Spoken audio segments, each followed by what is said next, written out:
ఇయాలో రైతు పాపం ఆత్మహత్య చేసుకున్నాడు. ఆదిలాబాద్ జిల్లా బేల మండలానికి చెందినటువంటి ఒక రైతు ఆత్మహత్య చేసుకున్నాడు. నిజంగా అది రేవంత్ రెడ్డి ప్రభుత్వం యొక్క హత్య. అది రేవంత్ ప్రభుత్వం చేసిన హత్య. అది నిజంగా నువ్వు రుణమాఫీ చేసి ఉంటే ఆ రైతు ఎందుకు చనిపోతుండే అని నేను ఈరోజు అడుగుతా ఉన్నా. ఆ రైతు బేల మండలం సైదాపూర్ గ్రామం. ఆయన బ్యాంకు వచ్చి రోజు అప్పుగట్టని ఇంటికాడ బెదిరిస్తా ఉంటే వశపడక ఇవాళ పొద్దున్న లేచి బ్యాంకుకు పోయి బ్యాంకులోనే పురుగుల మందు తాగిండు. బ్యాంక్ అధికారుల సమక్షంలో బ్యాంకులో పురుగుల మందు తాగిండు. పాపం హడావిడిగా ఆదిలాబాద్ రిమ్స్ హాస్పిటల్ తీసుకుపోతుంటే మార్గ మధ్యంలోనే బ్యాంక్ అంటే ఇవాళ ఎందుకు చనిపోయింది ఆయనకు ఉన్నది 5 ఎకరాల భూమి. 3,50,000 బ్యాంకులో అప్పు తీసుకున్నాడు. రేవంత్ రెడ్డి చెప్పినట్టు 2 లక్షలు మాఫీ చేస్తే ఇవాళ ఆ బేల మండల రైతు ఆత్మహత్య చేసుకునే పరిస్థితి వస్తుందా? ఈ రైతును చంపింది ఇవాళ కాంగ్రెస్ పార్టీ. ఇలాంటి ఎంతో మంది రైతులు ఇవాళ ఆత్మహత్యలు చేసుకుంటున్నారు. పైగా ముఖ్యమంత్రి అంటే రుణమాఫీ అయిపోయింది అంటున్నాడు.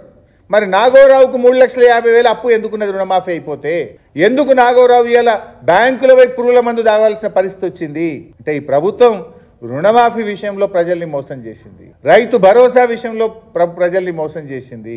వ్యవసాయ కూలీల విషయంలో ఇప్పుడు 1 కోటి మందికి ఇచ్చే చోట 6 లక్షల మందికి ఇచ్చి మోసం చేస్తున్నారు. చివరికి రేషన్ కార్డులు ఇవ్వండి అంటే రేషన్ కార్డులు కూడా ఇవ్వకుండా పేదల ఉసురు పోసుకునే ప్రయత్నం ఇవాళ వీళ్ళు చేయడం అనేటువంటిది చాలా దుర్మార్గమైనటువంటిది. ఇవాళ బీఆర్ఎస్ పార్టీ పక్షాన మరి ఆదిలాబాద్లో ఆత్మహత్య చేసుకున్న రైతుకు తక్షణమే 10 లక్షల ఎక్స్గ్రేషియా ఇవ్వాలని మేము ప్రభుత్వాన్ని డిమాండ్ చేస్తున్నాం. ఇది ఈ ప్రభుత్వ హత్య, ఈ ప్రభుత్వ నిర్లక్ష్యం వల్ల చెప్పిన మాట ప్రకారంగా రేవంత్ రెడ్డి డిసెంబర్ 9 నాడే రుణమాఫీ చేస్తా అన్నావు. చేసి ఉంటే ఇలా ఆ రైతు జాదవ్ చనిపోడు కదా. లేదు దేవుళ్ళ మీద ఒట్టుబెట్టి 15 ఆగస్టు నాడు రుణమాఫీ చేస్తా అన్నావు. నువ్వు చేసి ఉంటే ఆ గిరిజన రైతు జాదవ్ ఇవాళ చనిపోవాల్సిన అవసరం లేదు కదా. లేదు మొన్న నవంబర్ 30 నాడు మహబూబ్ నగర్లో రైతులకు మొత్తం రుణమాఫీ చేసిన అన్నావు. ఆ చెప్పిన మాట ప్రకారంగా బ్యాంకుల డబ్బులు పడితే ఇవాళ ఆ గిరిజన రైతు జాదవ్ చనిపోడు కదా.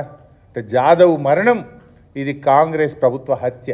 ఇప్పటికైనా రైతులందరికీ కూడా రుణమాఫీ పూర్తి చేయాలని, అదేవిధంగా జాదవ్ కుటుంబానికి 10 లక్షల రూపాయలు ఇచ్చి ఆదుకోవాలని చెప్పి కూడా ఈరోజు బీఆర్ఎస్ పార్టీ డిమాండ్ చేస్తుంది. మేము అవసరమైతే ఆదిలాబాద్కు మా పార్టీ పక్షాన ఒక బృందం కూడా వెళ్ళి ఆ కుటుంబానికి ధైర్యం ఇచ్చి ఆర్థిక సహాయాన్ని కూడా బీఆర్ఎస్ పార్టీ అందిస్తుంది.